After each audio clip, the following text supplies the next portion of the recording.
성벽은 다시 세웠는데 사람들 마음은 어땠을까요? 여전히 무너져 있었어요.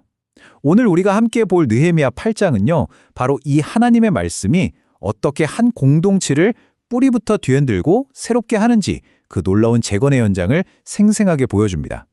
이건 그냥 옛날 이야기가 아니에요. 오늘 우리 삶에도 똑같이 일어날 수 있는 살아있는 말씀의 능력을 보여주는 이야기입니다. 자, 한번 상상해보세요. 그야말로 폐허였던 예루살렘에 드디어 성벽이 완공됐습니다. 와, 진짜 대단한 일이죠. 하지만 이렇게 눈에 보이는 벽, 이 하드웨어를 갖췄다고 해서 모든 게 끝난 걸까요? 아니었습니다.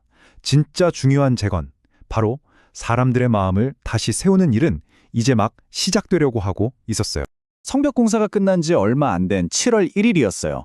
사람들이 수문 앞 광장으로 모여듭니다. 근데 여기서 정말 놀라운 게 뭔지 아세요? 누가 시키지도 않았다는 거예요.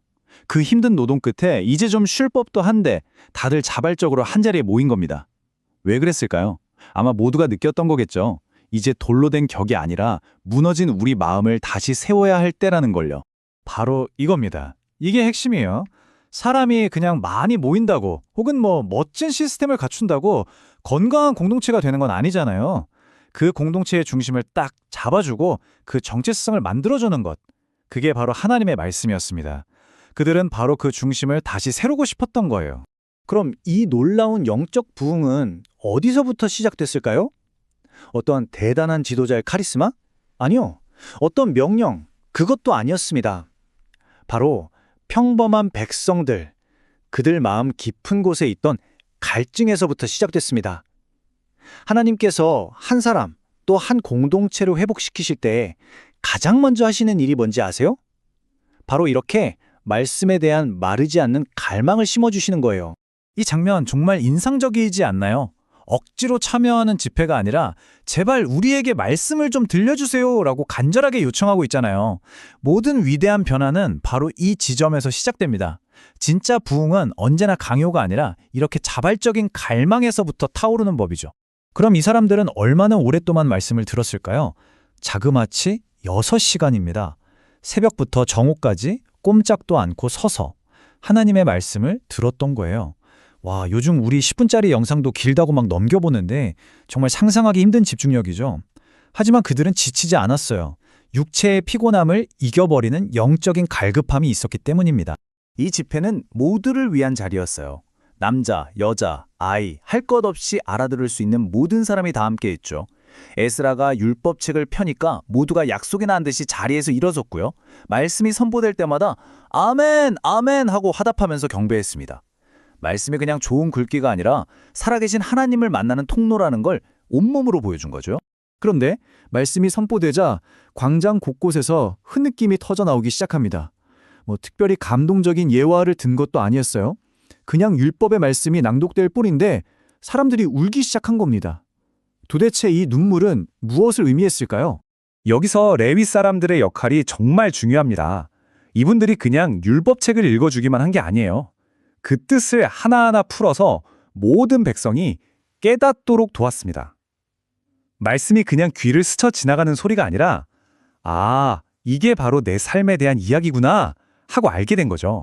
자, 이 과정을 보세요.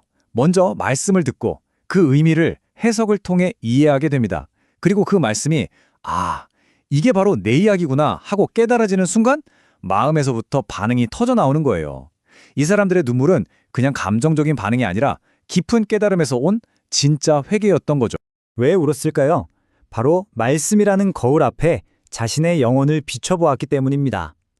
하나님의 거룩한 기준과 너무나도 다른 망가진 내 모습, 그 엄청난 간격을 발견한 거예요. 하지만 이 눈물은 절망의 눈물이 아니었습니다. 오히려 새로운 시작을 알리는 거룩한 각성의 눈물이었죠. 하지만 이야기는 여기서 끝나지 않습니다. 느헤미야랑 에스라는 사람들이 슬픔에만 빠져있기를 원치 않았어요.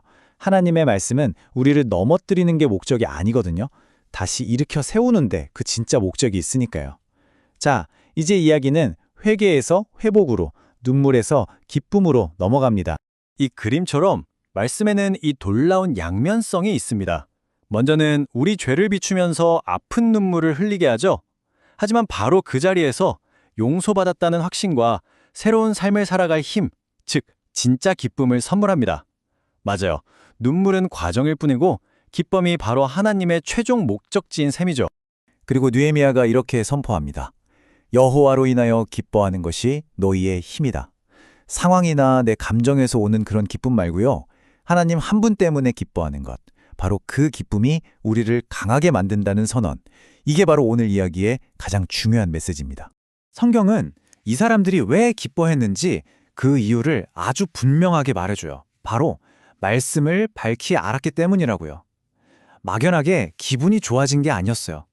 진리를 깨달았을 때 오는 그 누구도 뺏을 수 없는 분명한 기쁨이었습니다. 아는 것이 힘이라는 말이 여기서도 통하네요. 진리를 아는 것이 참된 기쁨과 힘의 원천입니다. 이 놀라운 부흥 집회는 그냥 하루짜리 감동적인 이벤트로 끝나지 않았습니다.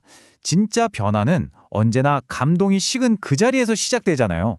이 사람들은 말씀을 깨달은 데서 멈추지 않고 그 깨달음을 실제 삶에 순종으로 옮기기 시작했습니다. 이 타임라인 좀 보세요. 정말 놀랍지 않나요? 말씀을 듣고 바로 다음 날 지도자들이 말씀을 더 깊이 연구하려고 다시 모여요. 그러다가 율법에 기록된 초막절 규례를 발견하곤 오랫동안 잊고 지냈던 그 절기를 즉시 순종해서 지킵니다. 깨달음이 곧바로 순종으로 이어진 완벽한 예시죠. 이것이 바로 말씀의 진짜 능력입니다. 말씀은 그냥 머릿속에 쌓아두는 지식이 아니라 우리 삶을 통째로 뜯어고치는 설계도 같은 거예요. 말씀을 제대로 알게 되자 그들의 일상, 공동체의 문화, 삶의 방식 자체가 뿌리부터 바뀌기 시작한 겁니다. 예루살렘 성벽을 다시 세웠던 사람들처럼 우리 삶에도 분명 재건이 필요한 영역이 있을 겁니다.